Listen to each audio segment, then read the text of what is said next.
You're listening to Science and Saucery, a show dedicated to adding life to your years. And now your hosts, registered dietitian Juliana Hever and scientist Ray Cronice.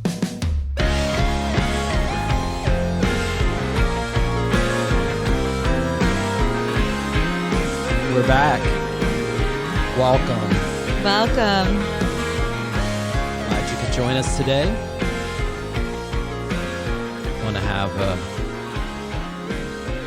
great message, I think. I think so. How have you been?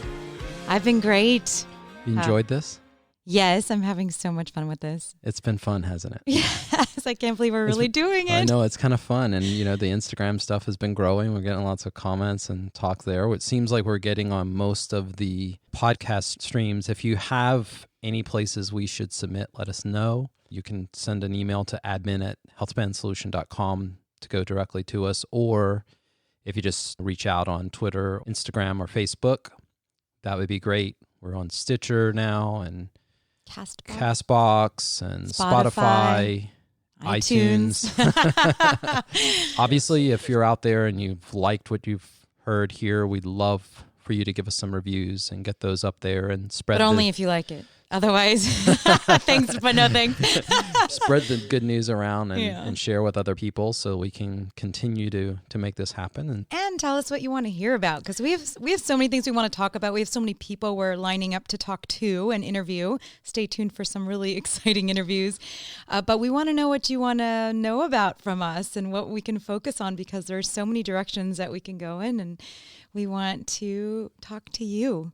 Yeah, and I can't wait till we can do some projects. That's the big thing that I wish we could do is I really want to do group projects. You know, we've got a YouTube channel reserved, and it would be so amazing. I follow a couple of really interesting YouTube projects on, of all things, boat building.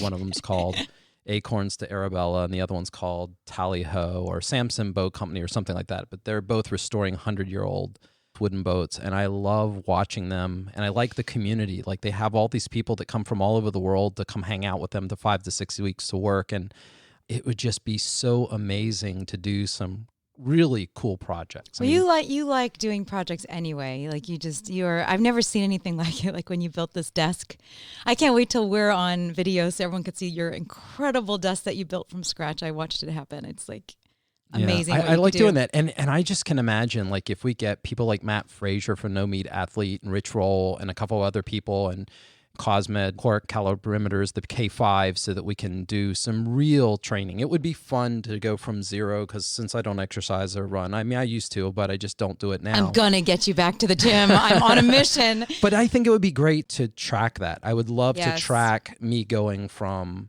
not active at all to how fast you can run a marathon, and with everything, eating the right way, mild cold stress for recovery, all the kinds of things, and how your body changes composition. I just think those kinds of things would be fun. But I also would love to get to just do metabolism stuff on all kinds of people, so we can just blow all of the nonsense silly, out of the water. Yeah. Small frequent meal, eating to boost your metabolism. More kind of myths protein out nonsense. There. Yeah, exactly. And the title of our show is this idea that you're not broken.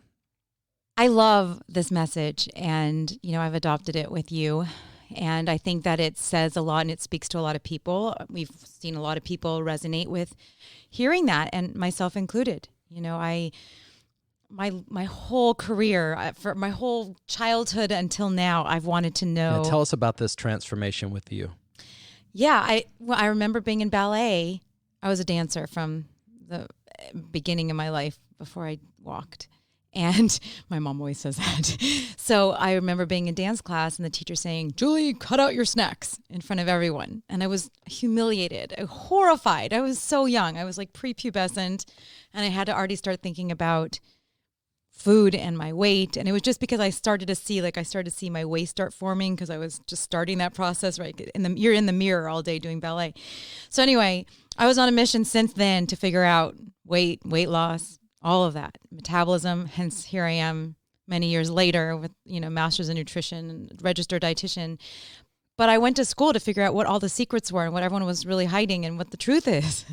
And I kept thinking, well, I worked out. I was a personal trainer. I worked out 2 hours a day, sometimes more. I ate really healthy, according to everything I had studied. And that was pre and post plant-based. So you went from the egg whites and chicken diet to the green smoothie and salad, right? Well, I tried everything. I basically went through every phase through my whole life. But, I tried all the low carb, it was Atkins at the time. I did all of that stuff, the cabbage soup diet, this diet, that diet. But when I became a personal trainer, I taught what I was taught to teach, and that was protein and veggies. And so 18 egg whites a day, chicken breasts, and vegetables. And it was miserable. I mean, it was like, my skin was bad. My GI tract was a mess. I was a hot mess. Like, I did not feel good. But I still never got to the weight I wanted to get to. Now, I was never overweight by technical standards. I just wasn't lean enough to be ballerina. Right, we're talking about 8 pounds. Yeah, but I mean, I was a ballerina, and then I was an actress. And like, my managers too were like, Juliana, we need to send you to a trainer, which is how I became a trainer because, just like you have to be on camera or whatever, it's like a different goal. I don't know how to explain it.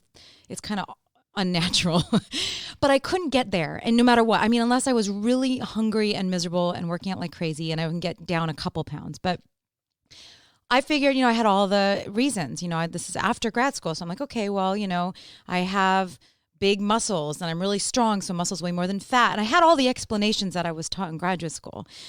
And then, so after that diet, then I went to the green smoothies, all plants, obviously, vegan, healthy vegan. But I was eating enough to stay at the same weight for how many years.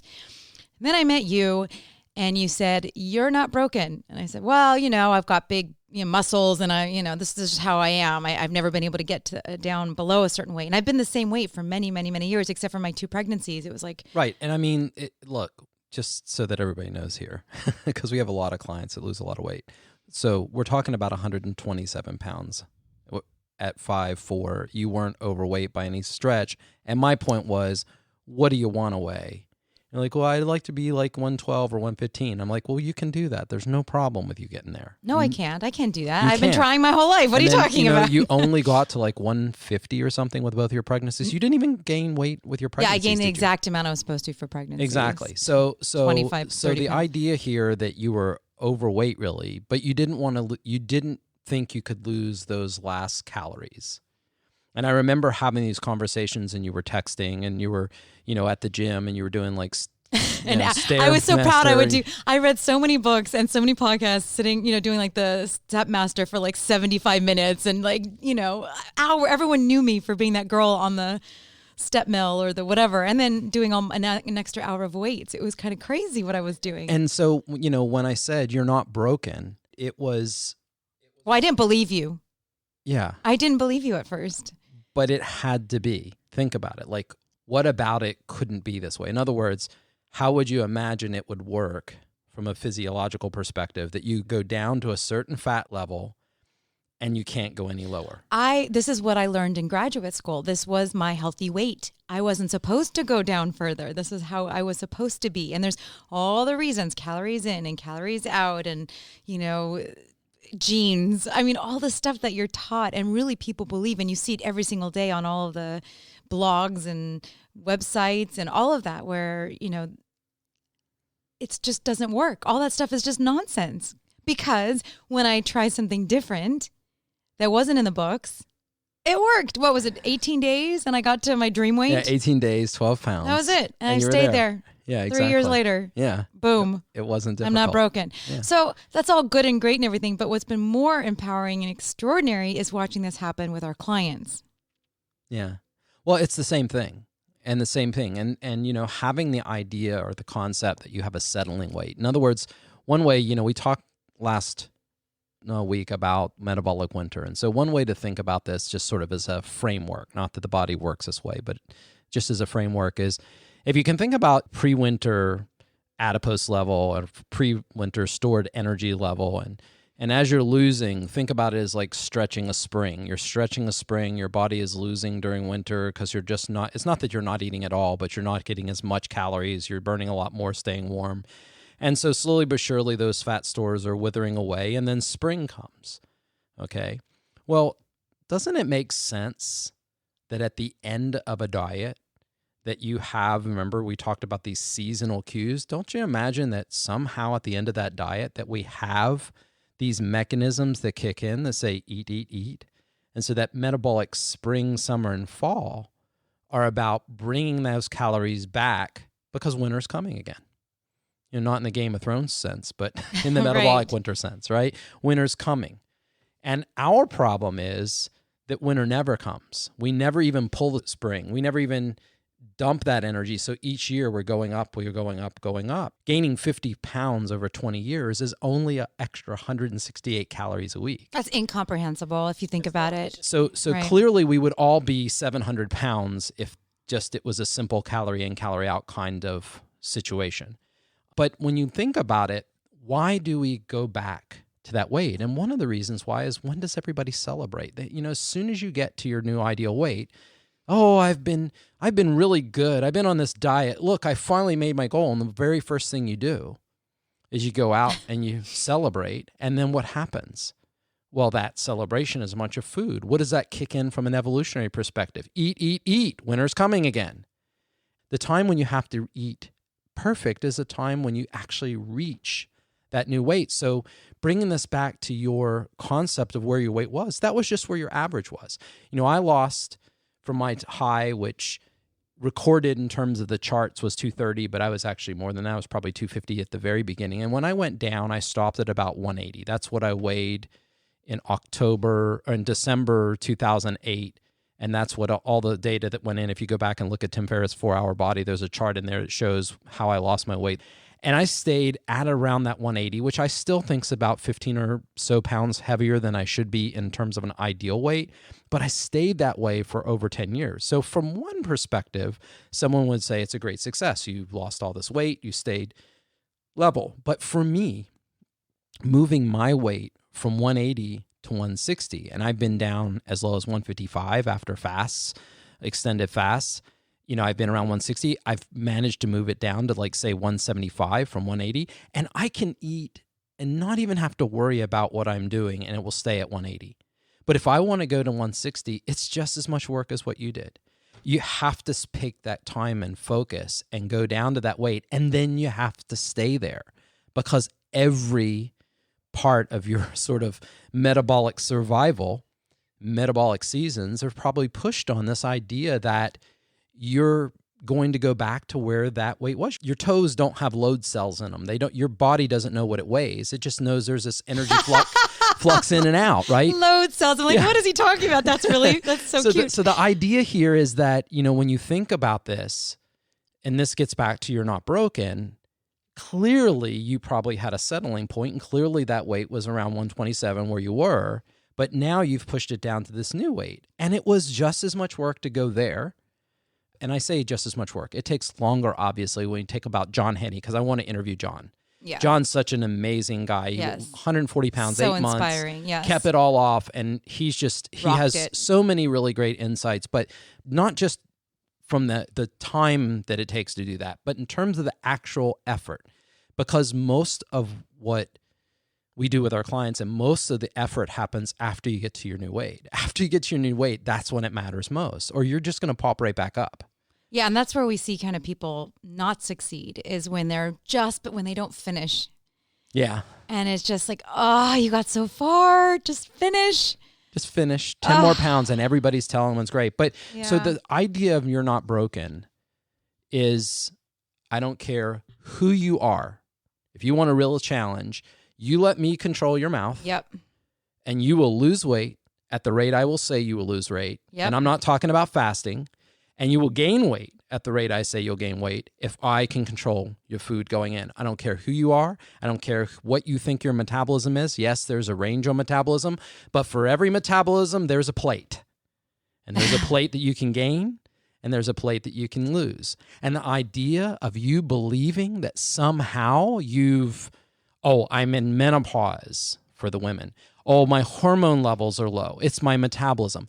And what's really shocking is that these physicians are prescribing medication based on a blood test, and they've not even measured their metabolism. And I don't know what's worse, that or the fact that they might discover one day that they can measure metabolism and actually measure someone's metabolism and then tell them they're going to prescribe a diet for them, because that's even worse.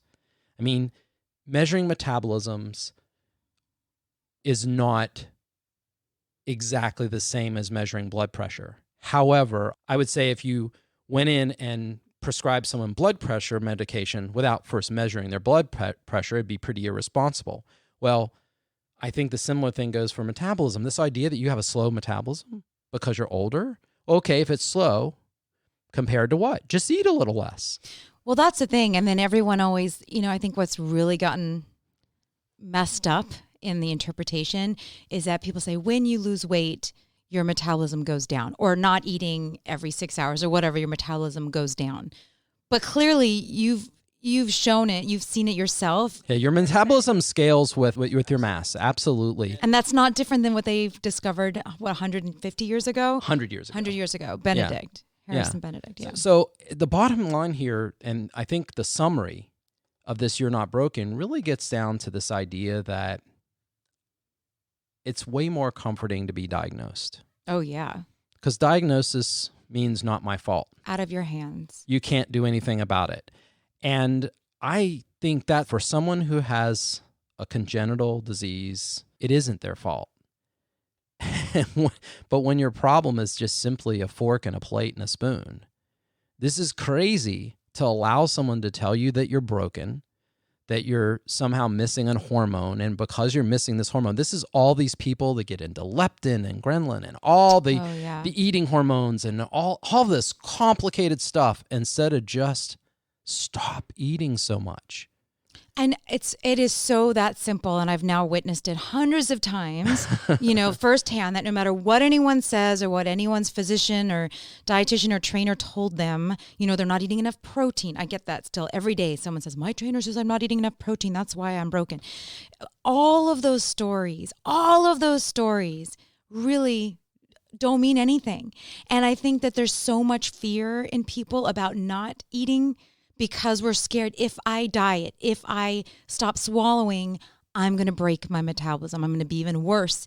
And there's this perpetual, it's like a treadmill where people are just eat, swallow and like you like to say it. I love this. Swallow and wiggle and swallow and wiggle. But it doesn't lead to anything.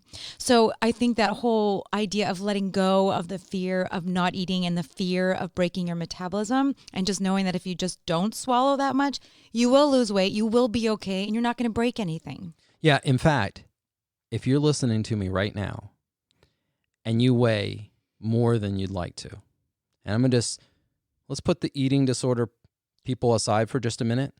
Everybody else out there that is overweight in some way, here's the deal. Not only are you not broken, but you have an evolutionary advantage. Because your ancestors that in the presence of food in a calorie-scarce world decided to push away the plate and not eat the extra servings, they didn't jump in the gene pool with the same gusto as our real ancestors that ate all the food they could possibly get. Having an appetite and eating more than you need in a calorie-scarce world isn't a negative selection trait. It's an evolutionary advantage because it was your access to food or your ancestors' access to food that limited them. And now that it's ubiquitously available, and we just simply swallow because it's the universal social lubricant, very few people are eating for health. Very few people are eating for some just simple, I'm just eating to survive. I mean, I'm sure you're out there. There are a few people out there. But they're very few. Very few. I know two. And so the bottom line here is if you're overweight, you're the opposite of broken. You're an evolutionary survivor. And when the power grids all go off and all the stores are out of milk and bread, you'll have plenty of energy to keep yourself alive in a time of no food. And your energy storage organ has gathered this extra fuel. And you know what happens when you stop swallowing? You know what happens when you don't get enough calories every day to meet your needs? Your body uses its energy storage organ. It doesn't prioritize your brain. It doesn't prioritize your organs. It doesn't prioritize your muscle tissue. This is crazy. It's crazy to think that we work that way, and yet that's what everyone believes. And then what they say is, in order not to prioritize your muscle, you need to expend more energy and wiggle even more. It's completely crazy. And, when we get into more, we'll do that too in terms of DEXA scans and tissues at some point and dig in a little deeper on that. But the idea that you don't use fat in times of no food, or that you have to eat fat to burn fat. This is another crazy idea. No, all you have to do is take in less energy than you're using and not be in the chronically fed state. If you go to Oxidative Priority, that paper talks, there's a whole section in that paper that talks about, and we'll do a whole show on Oxidative Priority, but there's a whole section that talks about. We need a whole series on that one. Right, the chronically fed state being every time you swallow for the next 4 to 6 hours, you are invoking this evolutionary survival mechanism of a calorie-scarce world that says, I need to extract as much food as I can out of this diet because I don't know when the next meal's coming.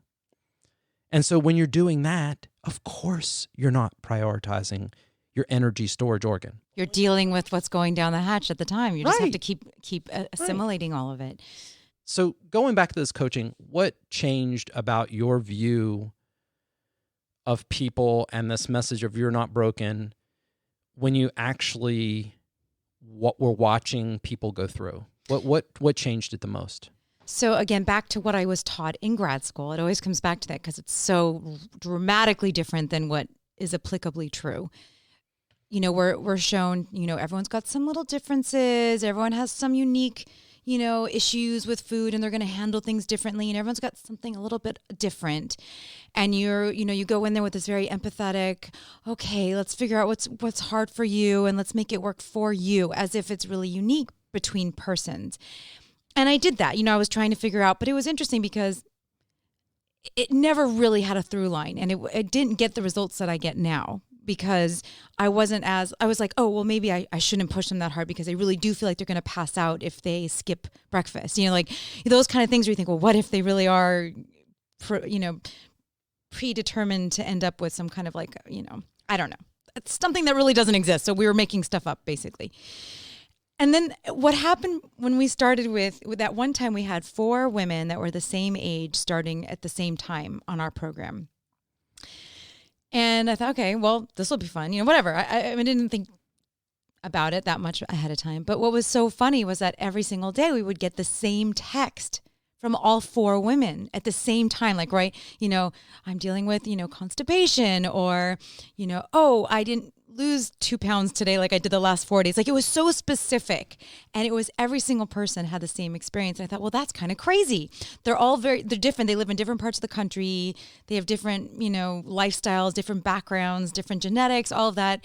But they were all having the exact same experience to the same food that we were giving them. So yeah that was kind of mind blowing. Yeah. And I look at it, if it's back to the Incredibles. If everybody's special, nobody's special. Yeah. I really don't believe we're all different that way. But I think a better way to frame it, and it's a frame for success, is that we all start at different places. So we all start at different places, meaning your microbiome may be different because of the food you're eating. Your prioritization of certain fuels may be different because of the food that you're eating right now. Your feeding frequency might be, and what time of day you're eating, and how you're sleeping, and your circadian clock. In other words, all of these things might be skewed within a certain standard deviation of what I would call everybody's the same. However, if you start eating in a certain way, and you start eating at a certain timing, and you start eating a certain volume, everybody ends up, by the time they get to the bottom of the mountain on the ski slope, everybody ends up in the same lanes, in the same, ski tracks, going down at the very bottom. We end up starting at maybe at different places and taking a couple of paths that are very tangential, but they're very insignificant in terms of overall metabolism. And you see this happen. You see this happen within the first 3 or 4 weeks. You see our clients all sort of converging. And the few that deviate off the results are always the same. Their deviations always respond with the same thing. Absolutely. And it's interesting that I didn't even think about this beforehand, in fact, until just now, is that when I started teaching plant-based nutrition as opposed to the traditional standard healthy, quote unquote, healthy diet, and I started seeing that clients were getting off medications, high blood pressure would go away. We'd have to be real careful with their medications. Same thing with blood sugar. We'd have to be really conscientious if someone was on insulin. We had to monitor very closely as we would change them to a plant-based diet. And I noticed that, and I used to always say, even before you, I would always say, results are typical. As opposed to those commercials about medications that have these amazing results, and then they always says results are not typical. But there really is if you change someone from a standard diet or any kind of keto diet, whatever those diet, and you put them on a plant-based diet, a whole food plant-based diet, the way we recommend it, everyone gets better. And so there's a through line even there too. There's always an improvement. So it is interesting that, what are we, 99.99% genetically the same? All of us, humans, our species. So it makes sense. It makes sense. And we're told so many different things that when you actually see it and experience it over and over and over again, it's validating, and it makes you go, okay, well, that the world kind of makes sense again. Yeah. And to unpack something you said there that I think that's very important, and it's really two issues that are overlapping issues that cause a lot of confusion out there in general in the advice world, which is the first, you talked about the drugs and there, the fine print and the fast talk on the commercials of all the side effects, may cause brain hemorrhaging, death, whatever.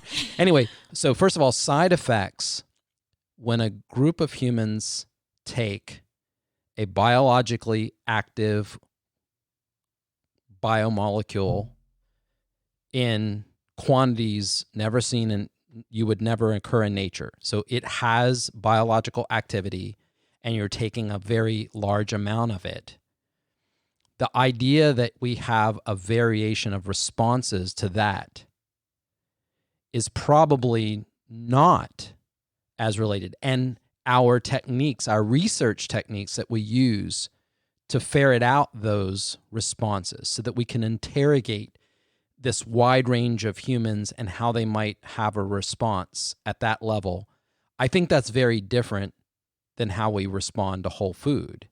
And the fact that we use the same kind of studies to look at food versus medication, that's one of the problems. When we have our show on macro confusion, yes, we'll go into this in more detail, but that's one thing that I think that's interesting, which is one, that a lot of our way of thinking about diet and food and response is biased and clouded by what we've learned the right way to think about testing a drug for side effects. Mm.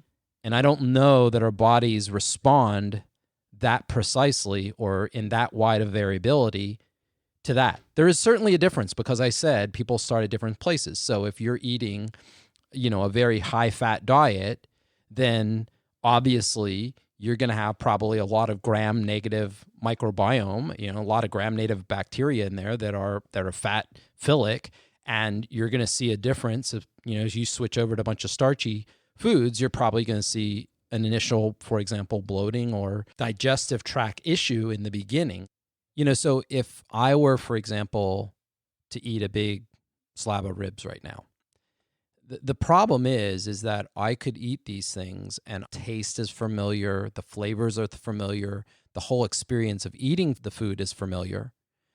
But there would be that point where I recognize that I can no longer digest this big slab of meat anymore. I don't have the gastric juices being produced at the volume and rate in the anticipatory fashion as when I ate that all the time. And so there would be a response. And I liken it to, sort of thinking back to college when, that time when you go out and people are doing shots and you really don't want to do the shots. Because I am, me, I'm not a big drinker. I do not like to be drunk. And you have a bunch of friends in college or whatever, peer pressuring you to do shots. And of course you do the shot and you cheer and you laugh and you kind of got a buzz and everything's going. And then, that situation where you do that shot. Yep. And the last one. And you swallow it, far. and a few minutes later you think, oh, I probably shouldn't have had that last one, right? It's that same kind of situation. I actually start to feel the meal up in my throat, and I think I've eaten too much. And it has to keep going. And I think it's going to come out. There's a whole process, right? And then worse than that, not to talk about the other end as well, is the wrenching pain that I get for the digestion. Well, yeah. I mean, our bodies adapt, right? Our bodies adapt to what we're doing. And we always say everything about food is habit. And there's quite a dramatic change in things that are so important that we can't see, like the microbiome. We don't realize how the microbiome has its own circadian rhythm, its own clock, and it's changing. And with every time we travel and every meal, we're getting a different arrangement, a different ratio, a different profile of different bacteria in our gut. And that's so significant for our long-term health outcomes and how we digest and absorb food and all parts of that whole process. And it's quite a fascinating world of study. But when you switch to a plant-based diet, you shift towards different bacteria. There's different, that have preferences for plants because you're feeding it with the prebiotics, and you end up with the research suggests that we end up with a more preferable microbiome when you're eating more plants on a plant-based diet versus the animal products that it basically attracts different bacteria, and some are pathogenic and some are more health promoting. So we have people starting on a plant-based diet from eating a standard typical, I don't even know if there is a such thing as a standard diet anymore. I feel like we can't even say that. We'll just call it all junk food now. It is. It's like pretty much everything is junk food. Because when we're talking about this transition, it could be just as equally someone coming from a vegan lifestyle and starting to eat this way. They have problems too, because it's possible to eat Oreo cookie vegan and not do it. But anyway, your point you were making. Right. And so when you shift and then you're consistently shifting, there is a transition period. You need to give yourself time. Pretty much every single client I've worked with in the last 15 years has come to me and said, oh my gosh, I'm got, distension or gas or bloating. Bloating, constipation, stuff changes in the GI tract. But of course it does. And that's because you're all of a sudden going from most of the people, I think it's 97%, the last study I read, the 97% of the US population don't take in the minimum recommended fiber intake, which is very minimal, by the way. And when you all of a sudden start introducing plants, you're boosting your fiber, because you only get fiber from plants. Fiber is exclusively found in plants. So of course you're going to get a response. So your body has to shift that microbiome. Everything's changing and it's kind of feels uncomfortable a little bit. So I have people, sometimes it's better to do a stepwise progression, and the consistency is the most important thing, but it's to have consuming the same types of foods every day, making sure if you're starting with legumes for the first time, which we highly recommend that, one of our 6 daily threes is 1 to 1.5 cups of legumes a day, beans, lentils, peas, hummus should be a food group, tofu, tempeh. Those things are really, really, really important for a health promoting diet. No matter what your overall diet is, legumes are something everyone should add in, just like leafy greens and cruciferous vegetables. Okay, but I digress. But that seems to be one of the most sensitive foods, that and the cruciferous vegetables, that seem to cause the most disturbance in people that are adding those for the first time or the first time in a long time. And so you just give yourself a little grace period, just be consistent. Maybe you want to be alone a little bit. I don't know, just having a little adjustment time, and it's okay. It's totally normal. And, and then when you occasionally go off and have that, Play-Doh, junk food, you're gonna have that response too. So it's what your body is used to.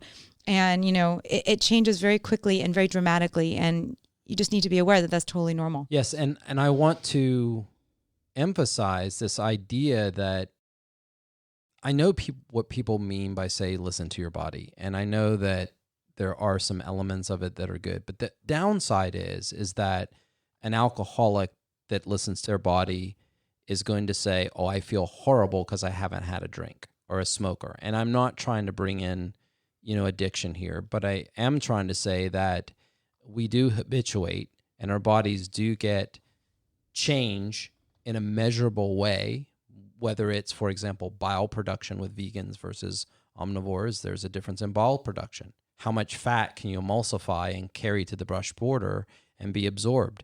That's a difference. Or when someone is eating a low fiber or high fiber diet, like you're just saying, they might actually feel uncomfortable. And I think a lot of what goes on in things like the grain brain or whatever, where someone says, or gluten is another one, the halo effect of gluten.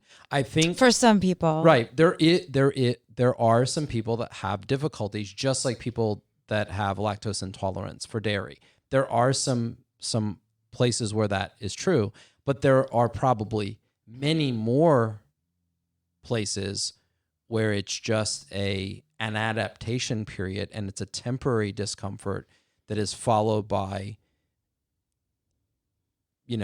normal digestive response.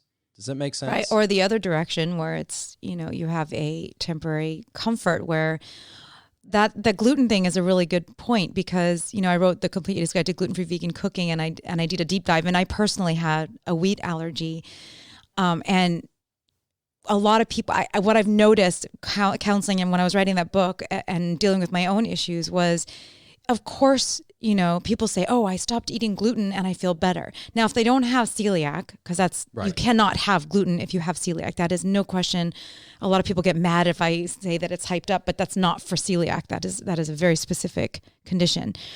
But for the people that don't, and they just say, oh, I cut out gluten and I feel amazing. So the other side of that, yes, because where are most people getting the bulk of gluten is stuff like cookies and crackers and breads and processed foods. So cutting that out, of course, is going to make you feel better. Of course, you're going to improve your health. And so that's the effect. But it's not the gluten that you've removed from your diet that is making you feel good. It's, eating more wholesome foods. So the flip side of that is true too. There's always an adjustment. No matter what you're doing with your diet, there's an adjustment. And what I love about a plant-based diet is that over the long run, we see really positive, consistent, beneficial advantages. Like we see people, we always say getting off their medications, their digestion improves, they acclimate to the intensive or the increase in fiber. All those things are kind of adaptation during this little period, but then all the wonderful things that have been well documented start to ensue, and it's a self-fulfilling, wonderful journey. And I think bringing this back to You're Not Broken, the message here is, it is very profitable for you to be broken for various industries, whether it's the food industry or medicine, fitness. Yeah, so it's profitable. And that's not to say that no one has an issue. I'm not trying to denigrate any of those industries. What I'm saying is that the going in assumption shouldn't be I'm broken. The problem with assuming with the diagnosis that you're broken is that it's kind of voting against yourself. So it might be comforting to think, I'm going through menopause and my hormones are changing and this is beyond my control. I'm just gaining weight. Or you may think, my knee. I injured my knee and I haven't been at the gym and I'm not working out. So, I'm gaining weight. No, you're just eating too much. You really are. And we see this. Look, muscle burns more energy than fat. Yes. So you got to go to the gym and put on muscle mass. And honest truth is, unless you're doing steroids, for the average person, especially if you're 40 or 50 at this point, it's going to take a lot of work at that level to put on tons of muscle mass. I'm not saying you can't do it.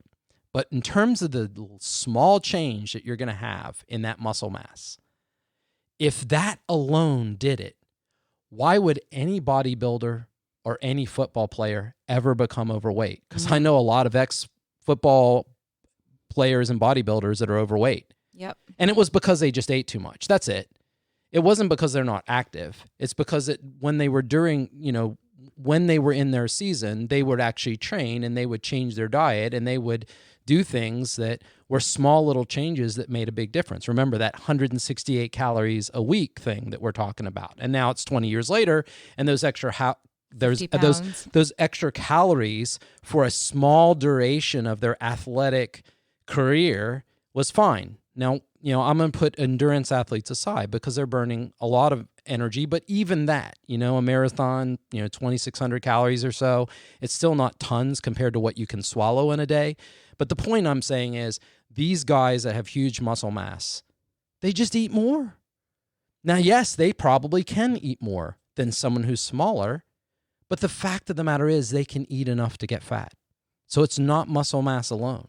Well, we have unlimited amounts of storage for fat. We could just keep piling it on. And it's, it adds up. Right. And it all has to do with just not But stopping. I think the most powerful message that we can give people, the message that will get you where you want to be, even if it's not 100% accurate, you should start telling yourself every day, you're not broken.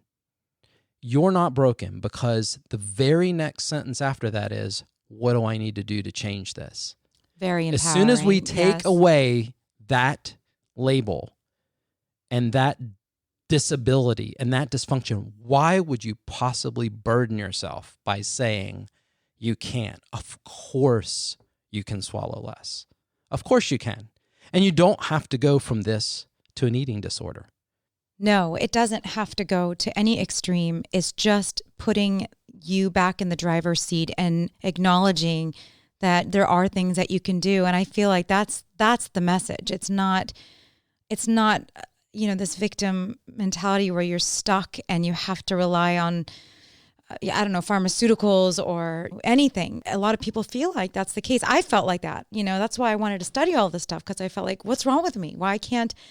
What's wrong? Something's wrong with me. I felt broken too. And it doesn't have to be that way. There are things you can do, and it doesn't have to be dramatic, and it doesn't have to be extreme, but it has to be permanent. Yes. Lifestyle. It's not like a diet. You don't want to go on a diet. You want to start making changes that are for life, because that's where the success comes in, and that's where you start to see the progress. It's by making changes in the positive direction. I mean, just picking up our book and picking a recipe that sounds good and trying it, that's a really positive step towards making these changes. Just start looking at it from the positive. I like to look at it from the positive side of what can we add in, instead of what do we have to take away? What do we have to remove from our lives? What do we have to suffer from? It's not like that. Have you ever tried caviar lentils? Have you ever tried taco hummus? There are so many things out there that you may have never even experienced, or, dragon fruit, or there's so many foods that you may not have. Mangosteens. Yes. Oh, I can get you started on tropical fruits. We could have a whole episode on you and fruit, the fruitopian world that you love. Actually, I think this episode will air when we're in Thailand or very close to it. And you'll be eating your fruitopian yum. But, just thinking of recipes you haven't tried and incorporating them in, trying a new movement, exercise type of thing that sounds fun, like pole dancing, or there are so many random things that you may not have considered in the past that you can implement and see benefits from. It doesn't have to be, what do I have to cut out and what do I have to do to suffer to get these results? Think about it in a different perspective. Add things into your life and let those kind of transition you, and swap out some of the other bad habits or the less health promoting foods. And, it's could be a journey from that perspective. Right. And since you've had 15 years of watching this happen in various different approaches, obviously there's something to say for easing in and slowly making changes because it's less draconian. And then there's another thing in terms of extreme. And so I want you to address those two things, but I would love for you to address them by, let's separate making a transition to a plant-based diet and weight loss, because something that I've learned after the fact, looking back and reflecting, when I made my transition, I really didn't have any weight to lose. I was just focusing on plant-based, and it was still difficult. So talk a little bit about the leaning in versus diving in. So leaning in versus diving in. Well, I think I've come to this place where I've been saying this for a few years, actually, that I think there's two types of personalities. I think some people thrive by diving in and just going for it. Like they make the decision and they do it and they're successful. And then I would say more people, at least this is not statistically accurate or any kind of research, but from my experience, and actually it's been 21 years in health and fitness right now, right? This year. Oh my gosh, 22 years in the health and fitness industry. And I'm still only 18. How's that possible? Anyway, I've seen... health span, it's right. A health span diet. Exactly. It's the plants. But really, I've seen both types of people. I was the kind of person that actually stepwise into it. I leaned into it. I, cut out one animal product, another animal product, and then shifted. And I've been very successful at it because it's changed everything for me. It completely transformed my health, my fitness, my energy, everything. It just changed everything for me. And but I've seen both types of personalities be very successful. So I would say, ask yourself what's more appealing, because you could tell everyone knows how they are. They're like, no, I'm ready. I'm doing this right now. I'm going all in. We see those people there. Nothing will stop them, and they will do it. Now, when you do that, here's the pitfall there. When you dive in, really excited and motivated, make sure you have resources to buffer that landing. Know what you're doing, know what you're getting into, do your research, hire a coach, read books. There's a lot of information you need to have, because you're going to have a lot of resistance on the outside. You're going to have a lot of resistance anyway. So that's, just be prepared for that. But then there's the other people that are like, no, I'm just going to start one step at a time. And there's nothing wrong with that. In fact, it's wonderful for a lot of people, and you could take that time to immerse yourself and really get that information, and just, kind of slowly dip your toes and get yourself immersed into that world. Either way will be effective if you stick to it. It doesn't matter. So the whole point of what I said about being positive is find the joy in this transformation, because it is very joyful. You will discover things you have not known about, that you never thought to look for, like Ethiopian cuisine maybe you've never had before, or some of the amazing Indian cuisine and Thai cuisine. There are so many different types of foods that you may not have experienced before. Here's a great opportunity to rethink the plate and retrain your palate, all in one beautiful, positive journey. So I like to make sure, no matter which direction you're taking or which approach you're taking, you really think of it as a beautiful thing you're doing to yourself, a gift that you're giving to your body, and something that it's a process. Yeah, I like that. I would still say, at some point, Dan Gilbert's TED Med Talk, happiness is synthesized. I think this is probably why, if someone is ideologically driven, the explanation for what their success rate is versus someone who's not, I think one explanation is that they really don't have a choice. And so while I do agree with you that people have different personalities, I think that the adaptive evolutionary underpinning is survival.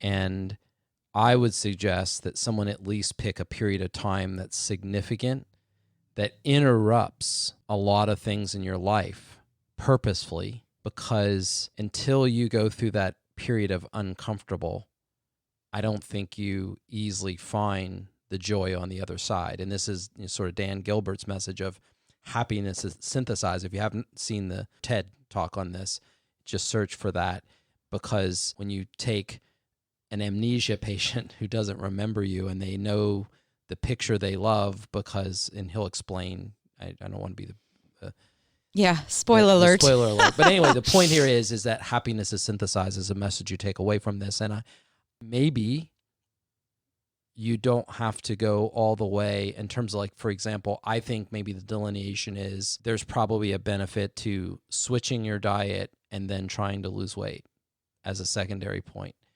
There's also an excitement, which you're talking about, is I'm going to do it this time. I'm going to lose weight, and losing weight becomes part of that. Or transitioning your diet. I don't mean exclusively, I'm not talking just about weight loss. Right. First of all, you have to want it. Yes, that's my line. What true. I wrote in Vegetarian, and this is the number one lesson I've learned in this industry, is that you could lead a human to healthy, but you can't make them eat. It's so true. No matter how badly, no matter how hard you want someone to change, it has to come from within. Yeah. That said, once you're ready, that's when this journey begins. Yeah. But ultimately, starting this journey by repeating over and over and doing this for 2020, that I'm not broken. I'm not broken. If you start there and you don't allow diagnosis to drive you, I believe the success that you will see will be multiplied manyfold. That is everything. You're not broken. This is all up to you. Broken. Thank you for joining us on this leafy green path to good health. It's always the food. So remember, keep eating right. Thank you for listening to Science and Saucery. For more details about the content in today's show, or to contact Juliana and Ray, please visit us at healthspansolution.com.